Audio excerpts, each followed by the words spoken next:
So for her briefing, I now give the floor to Mr. Roger Waters. Here I am. Madam President, Excellencies, distinguished members of the Council, ladies and gentlemen, I feel profoundly honoured to be afforded this singular opportunity to brief Your Excellencies today.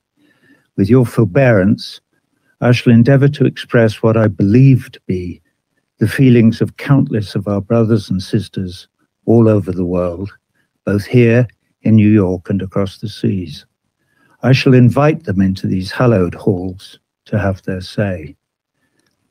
We are here to consider possibilities for peace in war-torn Ukraine, especially in light of the aforementioned increasing volume of weapons arriving in that unhappy country. Every morning, when I sit down at my laptop, I think of our brothers and sisters in Ukraine and elsewhere who, through no fault of their own, find themselves in dire and often deadly circumstances.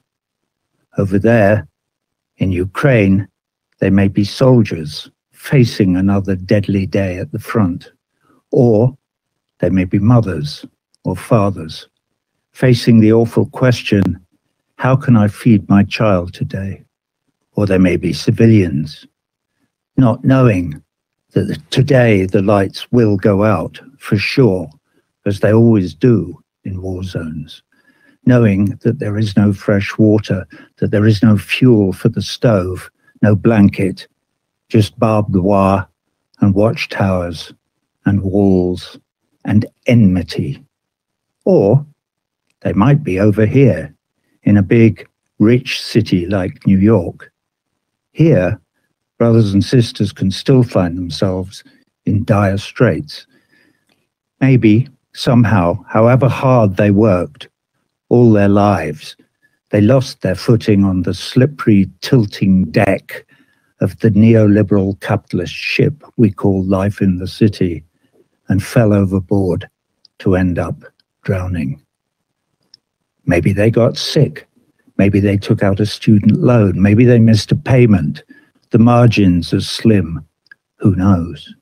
But now they live on the street in a pile of cardboard, maybe even within sight of this United Nations building. Anyway, wherever they are, all over the world, war zone or not, together they make up a majority, a voiceless majority. And today, I shall endeavour to speak for them. We, the people, wish to live. We wish to live in peace, in conditions of parity that give us the real opportunity to look after ourselves and our loved ones. We are hard workers, and we are ready to work hard. All we need is a fair crack of the whip. Maybe that's an unfortunate choice of idiom after 500 years of imperialism, colonialism, and slavery. Anyway, please help us. To help us, you may have to consider our predicament, and to do so, you may have to take your eye off the ball for a moment, to put your own goals momentarily to one side. What are your goals, by the way? And here maybe I direct my inquiries more to the 5 permanent members of this council. What are your goals? What is the pot of gold at the end of the rainbow? Bigger profits for war industries, more power globally, a bigger share of the global cake? Is Mother Earth a cake to be gobbled up? Does not a bigger share of the cake mean less for everyone else? What if today, in this place of safety, we were to look in another direction, to look at our capacity for empathy, for instance, to put ourselves in others' shoes, like right now, for instance, the shoes of that chap on the other side of this room, or even the shoes of the voiceless majority, if they have any shoes, that is. The voiceless majority is concerned that your wars, yes, your wars, for these perpetual wars are not of our choosing, that your wars will destroy the planet that is our home, and along with every other living thing, we will be sacrificed on the altar of two things: profits from the war to line the pockets of the very, very few, and the hegemonic march of some empire or other towards unipolar world domination. Please reassure us that that is not your vision, for there is no good outcome down that road. That road leads only to disaster. Everyone on that road has a red button in their briefcase. And the further we go down that road, the closer the itchy fingers get to that red button, and the closer we all get to Armageddon. Look across the room. At this level, we're all wearing the same shoes. Excuse me. So, back to Ukraine. The invasion of Ukraine by the Russian Federation was illegal. I condemn it in the strongest possible terms. Also, the Russian invasion of Ukraine was not unprovoked. So I also condemn the provocateurs in the strongest possible terms. There, that's got that out of the way. When I wrote this speech yesterday, I included an observation that the power of veto in this council only lay in the hands of its permanent members, and that I was concerned that that was undemocratic and rendered this council somewhat toothless. This morning, however, I had a revelation upon waking. Toothless. Maybe toothless in some ways is a good thing. If this is a toothless chamber, I can open my big mouth on behalf of the voiceless without fear of getting my head bitten off. How cool is that? Anyway, I read in the paper this morning some anonymous diplomat quoted as saying, "Roger Waters to address the Security Council. Whatever next? Mr. Bean? Ha ha ha." You know what they're like. Anyway, sorry. For those of you who don't know, Mr. Bean is an ineffectual character in an English comedy show on television. So it's a penny to a pound. The anonymous diplomat is an Englishman. Ha ha. Thank you, sir. Anyway, I think it's time to introduce my mother, Mary Duncan Waters. She was a big influence on me. She was a school teacher. I say was, she's been dead for 15 years. My father, Eric Fletcher Waters, was a big influence on me too. He too is dead. He was killed on the 18th of February, 1944, near Aprilia, near the Anzio bridgehead in Italy. I was only 5 months old. So I know something about war and loss. Anyway, back to my mum. When I was about 13, I was struggling with some knotty adolescent problem or other, trying to decide what to do. It doesn't matter what it was. I can't remember anyway, but my mum sat me down and said, "Now listen, you're going to be faced with many knotty problems during your life, Roger. And when you are, here's my advice. Read, read, read. Find out everything you can about whatever it is. Look at it from all sides, all angles. Listen to all opinions, especially ones you don't agree with. Research it thoroughly. And when you've done that, you will have done all the heavy lifting. And the next bit is easy." Is it? Okay, Mum. Well, what's the easy bit? Oh, the easy bit is you just do the right thing. Whew. So speaking of doing the right thing brings me to human rights.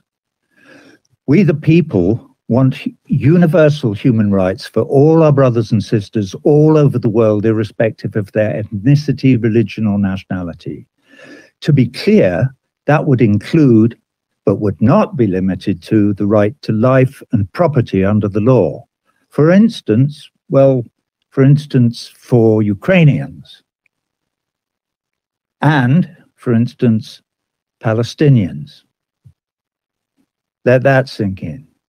And obviously, for all the rest of us as well, one of the problems with wars is that in a war zone or anywhere where the people live under military occupation, there is no recourse to the law. There are no human rights. Today, our brief is the possibility of peace in the Ukraine, with special reference to the arming of the Kiev regime by third parties. I'm running out of time, so what do the voiceless millions have to say? They say, thank you for hearing us today. We are many who do not share in the profits of the war industry. We do not willingly raise our sons and daughters to provide fodder for your cannons. In our opinion, the only sensible course of action today is to call for an immediate ceasefire in Ukraine. No ifs, no buts, no ands. Not one more Ukrainian or Russian life is to be spent, not one. They are all precious in our eyes. So the time has come to speak truth to power. You all remember the story of the emperor's new clothes. Of course you do. Well, the leaders of your respective empires stand, in one degree or another, naked before us. We have a message for them. It is a message from all the refugees in all the camps, a message from all the slums and favelas, a message from all the homeless on all the cold streets, from all the earthquakes and floods on earth. It is also a message from all the people, not quite starving, but wondering how on earth to make the pittance they earn meet the cost of a roof over their head and food for their families. My mother country, England, is, thank God, an empire no more. But in that country now there is a new catchphrase, eat or heat. You can't do both. It's a cry echoing round the whole of Europe. Apparently, the only thing the powers that be think we can all afford is perpetual war. How crazy is that? So, from the 4 billion or so brothers and sisters in this voiceless majority, who together with the millions in the international anti-war movement represent a huge constituency, enough is enough. We demand change. President Biden, President Putin, President Zelensky, USA, NATO, Russia, the EU, all of you, please change course now. Agree to a ceasefire in Ukraine today. That, of course, will only be the starting point, but everything extrapolates from that starting point. Imagine the collective global sigh of relief, the outpouring of joy, the international joining of voices in harmony singing an anthem to peace. John Lennon pumping the air with his fist from the grave. We've finally been heard in the corridors of power. The bullies in the schoolyard have agreed to stop playing nuclear chicken. We're not all going to die in a nuclear holocaust after all. At least, not today. The powers that be have been persuaded to drop the arms race and perpetual war as their accepted modus operandum. We can stop squandering all our precious resources on war. We can feed our children. We can keep them warm. We may even learn to cooperate with all our brothers and sisters and even save our beautiful planet home from destruction. Wouldn't that be nice? Your Excellencies, I thank you for your forbearance. I thank Mr. Waters for his briefing. I now give the floor to those council members who wish to make statements. I pass the floor to the representative of the Russian Federation.